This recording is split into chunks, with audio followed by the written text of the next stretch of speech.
اچھی ہوتی ہے. تو اب بس میں ایک تھوڑا سا ایک چیک کرنے کے بعد آگے گفتگو کا آغاز کروں گا. آپ میں سے نصب العین انجمن طلبہ اسلام کا کتنے دوستوں کو یاد ہے؟ وہ ہاتھ کھڑا کریں گے جنہیں انجمن طلبہ اسلام کا نصب العین یاد ہو. آپ میں سے بسم اللہ الرحمن الرحیم. جی بکار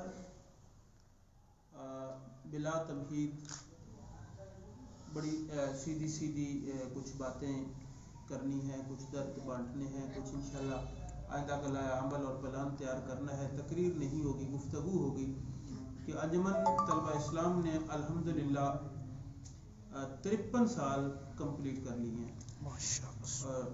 حضور آپ کی نظر مجھ پر ہوگی بیکاز کہ بالکل سامنے بیٹھے تو اس طرح توجہ بڑھتی رہے گی، کیونکہ میری یہ عادت ہے کہ میں 2 وے کمیونیکیشن کرتا ہوں اور آپ سے پوچھتا بھی رہوں گا، چلتا بھی رہوں گا تاکہ گفتگو پر ہماری توجہ رہے. میں اس کو جتنا آپ کی طبیعت برداشت کرے گی نا اتنا انشاءاللہ اسے مختصر کریں گے، مگر چلیں گے ایسے کہ ہم باتیں ایک دوسرے کی سمجھ رہے ہیں.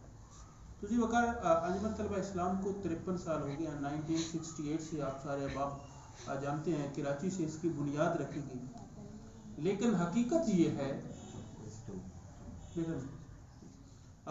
یہ ہے کہ 68 میں ہم نے نام بدلا، وگرنہ انجمن طلبہ اسلام اس میثاق کا تسلسل ہے جو عالم ارواح نے اللہ رب العزت نے انبیاء کرام کے ارواح مبارکہ کو اکٹھا کر کے ان سے وَإِذْ أَخَذَ اللَّهُ مِيثَاقَ النَّبِيِّينَ کی صورت میں میثاق لیا تھا. اس میں 2 باتیں ہوئی تھی. ایک بات یہ ہوئی تھی کہ اے انبیاء آپ نے دنیا میں جانا ہے، ایک میرے نبی پر ایمان لانا ہے، دوسرا ان کی نصرت کرنی ہے، ان کی مدد کرنی ہے. حضور نے سب سے آخر میں آنا تھا. پہلے 1,24,000 کم و بیش انبیاء آپ کو بھیجا گیا اور ان کے ذمہ کام کیا تھا؟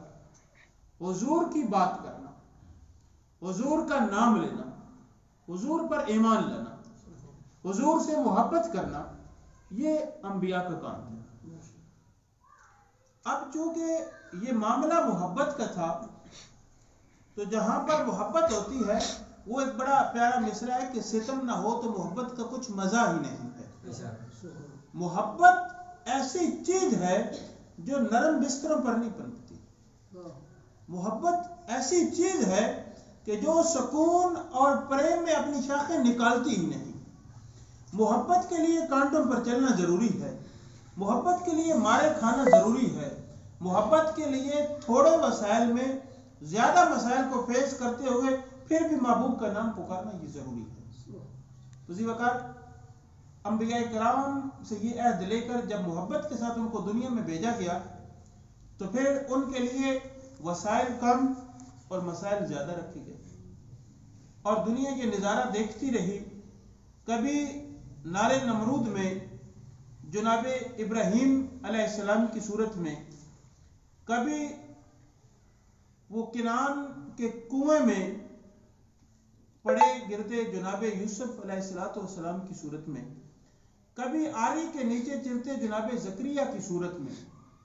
یہ مشکلات انبیاء پر آئی اور انبیاء نے ان کو فیس کر کے دکھایا کہ محبت والوں کے لیے پریشانیاں ہوتی ہیں، تکلیفیں ہوتی ہیں، مسائل ہوتے ہیں.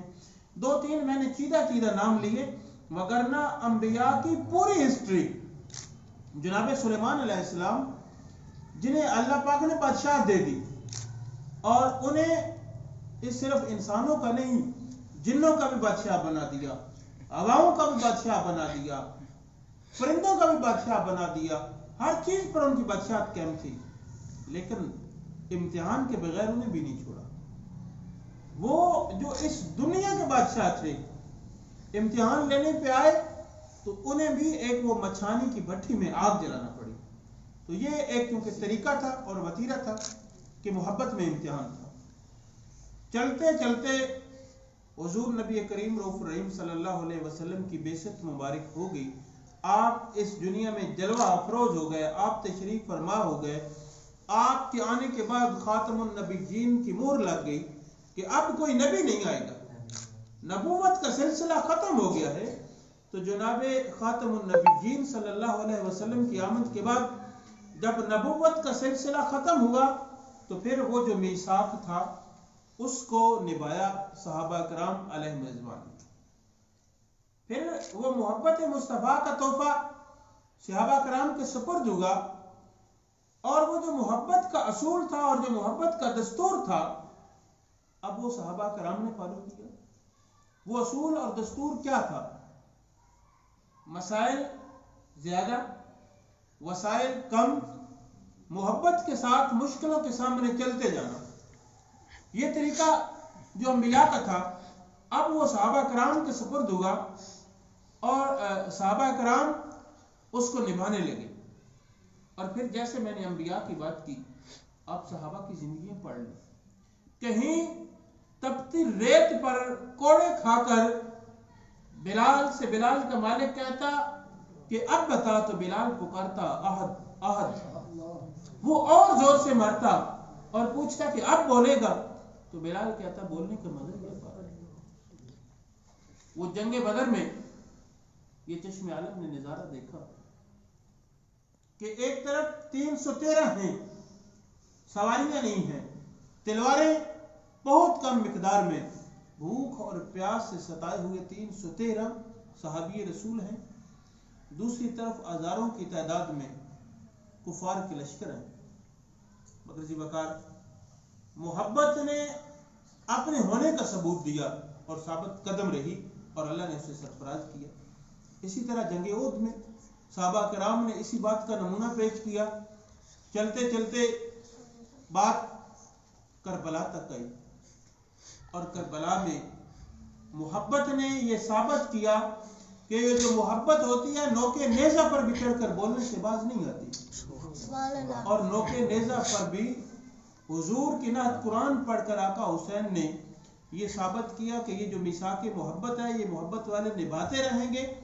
اور جب کفر اور حضور کا بغض، حضور کے بغض میں ان محبت والوں کی دبانے کی کوشش کرے گا اور سر کاٹ کر اگر نوکے سنا پر بھی بلند کرے گا تو وہ سر بلندی جو اللہ پاک نے رکھی ہے وہ رہے گی اور محبت وہاں پر بھی پہنچے گی. جی وقار جب تک صحابہ کرام رہے یہ محبت صحابہ کرام نبھاتے رہے.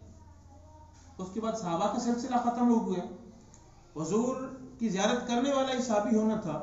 جب صحابی نہ رہے اس دنیا میں تو پھر یہ میثاق محبت جو تھا انہیں نبھایا اولیاء کرام. پھر اولیاء کرام نے اس میثاق محبت کو لے کر چلے، اور جو دستور محبت تھا وہ سیم رہا. مسائل زیادہ، وسائل کم، بس پلے یار کی محبت ہے. اور پھر کوئی بھی مشکل آ جائے تو اولیاء کرام اس سے ٹکراتے رہے اور اس پیغام محبت کو لے کر چلتے رہے، یہاں تک کہ 1947 آیا. ایک طرف جناب پیر جماعت علی شاہ صاحب ہیں، خواجہ قمر الدین سیالوی ہیں، محمد علی جناح ہے، دوسری طرف عیسائی، سکھ، یہودی، مشرق مغرب کی ساری طاقتیں ہیں. لیکن اہل محبت کو اللہ پاک نے ایک بار پھر کم وسائل اور زیادہ مسائل میں سرفراز کیا، اور یہ پاکستان بن گیا. اب جی وقار یہ پاکستان بنا محمد الرسول اللہ صلی اللہ علیہ وسلم کے ساتھ عشق کرتے ہوئے آزادانہ زندگی گزارنے کے لیے. تو اس لیے ہم نے یہ ملک حاصل کر لیا، مگر بدقسمتی سے ہم یہ ملک لینے والے تھوڑے سست پڑ گئے اور ملک کی مخالفت کرنے والے تیز پڑ گئے، اور وہ یوں ملک پر چھا گئے کہ اسی ملک کے اندر جو مصطفیٰ کریم کے نام پر بنا تھا نبی نبی کہنا مشکل ہو گیا. تو ایسی مشکل میں وہ جو میثاق محبت تھا وہ 1968 میں 1968 میں اللہ رب العزت نے انجمن طلبہ اسلام کے ذمہ لگا تھا، اور انجمن طلبہ اسلام نے یہ میثاق محبت اسی انداز کے ساتھ، اسی وتیرے کے ساتھ، کم وسائل زیادہ مسائل. اگر کوئی جھولی میں طاقت ہے، کوئی پلے زر ہے، وہ کیا ہے؟ وہ نامی اسم گرامی جناب محمد مصطفیٰ صلی اللہ علیہ وسلم ہے. اگر کوئی طاقت ہے تو وہ محبت مصطفیٰ صلی اللہ علیہ وسلم کی طاقت ہے، اور اگر کسی سے تکیہ ہے، کہیں سے سہارا ہے، تو وہ جناب کے در سے ہے۔ تو انجمن طلبہ اسلام نے سیدی مرشدی یا نبی کا نعرہ پکارا، اور وہ جو میثاق محبت تھا انجمن طلبہ اسلام اسے نبھانے کے لیے پرعزم ہو گئی۔ اب انجمن طلبہ اسلام نے جب یہ میثاق محبت کی ڈیوٹی لی تو اب اپنے قوانین اور اپنے دستور وضع کیے۔ یہ بھائی کی میری طرف توجہ نہیں ہے تو بس تھوڑا سا دیکھ سکتے ہیں، معذرت میں۔ اچھا، اب انجمن طلبہ اسلام نے اپنے لیے جو دستور اور قوانین اور طریقہ کار وضع کیے، اس میں سب سے پہلی چیز جو کسی بھی جماعت کے لیے بنیادی طور پر 4 چیزیں ہوتی ہیں، پہلی چیز کیا تھی؟ نصب العین۔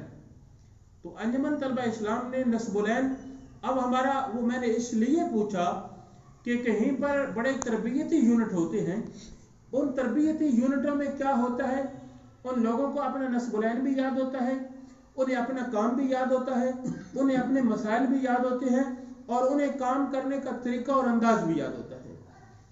اور کہیں پر الحمدللہ ہم اہل محبت والے ہیں تو ہم حضور سے محبت رکھتے ہیں، حضور سے نعرے حضور کے لگاتے ہیں، اور حضور کے نام پر مر مٹنے کے لیے تیار ہوتے ہیں۔ ہماری محبتوں میں، ہماری اخلاص میں کہیں پر بھی کمی نہیں ہے، لیکن کہیں جگہ پر ایسا ہوتا ہے کہ ہم اپنے دستور سے، ہم اپنے منشور سے، ہم اپنے مشن سے، ہم اپنے ویژن سے، ہم اپنے کام کے انداز سے، اور ہم درپیش مسائل سے نا واقف ہوتے ہیں، فقط محبت میں چلے جا رہے ہوتے ہیں۔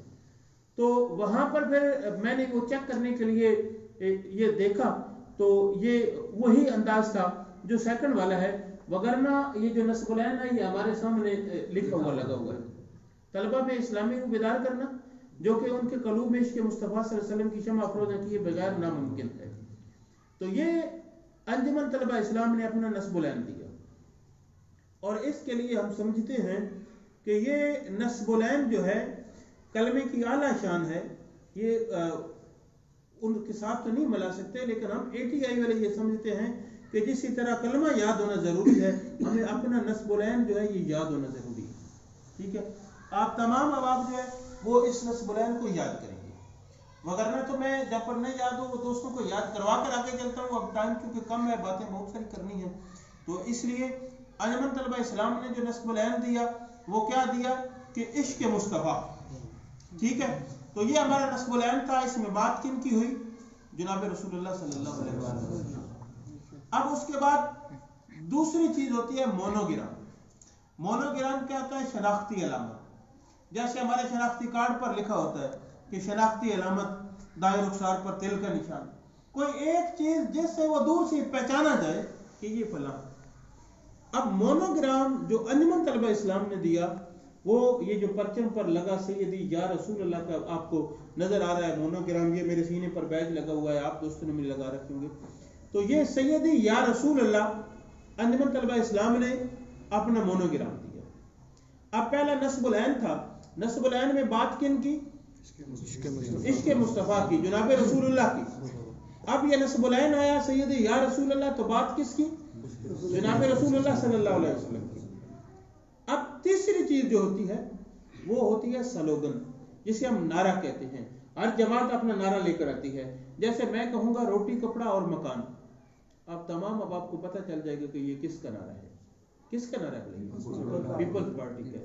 اسی طرح میں کہوں گا ووٹ کو عزت دو، آپ کہیں گے کہ نون لیگ ہے۔ میں کہوں گا سے نو ٹو کرپشن، آپ سارے کہیں گے کہ یہ PTI ہے۔ ایک نعرہ ہوتا ہے، وہ نعرہ اس قوم اور اس جماعت کی پہچان ہوتی ہے۔ ہر جماعت کوشش کرتی ہے کہ وہ خوبصورت ترین نعرہ دے، مگر انجمن طلبہ اسلام چونکہ یہ محبت کا تسلسل تھا، اور ہم تو یہ کہتے ہیں کہ یہ 9ویں 10ویں 11ویں کے طلبہ ایسی باتیں بنا کہاں سکتے ہیں، بلکہ ہم تو یہ نعرہ لگاتے ہیں کہ اللہ نے بنوائی، فرشتوں نے سجائی۔ ہم تو انجمن طلبہ اسلام یوں کہتے ہیں کہ جیسے ڈائریکٹ حضور کی نظر تھی اور اللہ رب العزت کی چاہت تھی، اور ایسی خوبصورت چیزیں بنتی جا رہی تھی۔ تو انجمن طلبہ اسلام نے پتہ ہے اپنا نعرہ کون سا دیا؟ سیدی مرشدی یا نبی یا نبی۔ خدا کی قسم، یہ دنیا جہاں تک چلی جائے، اس سے خوبصورت نعرہ کوئی بن ہی نہیں سکتا. یہ اتنا خوبصورت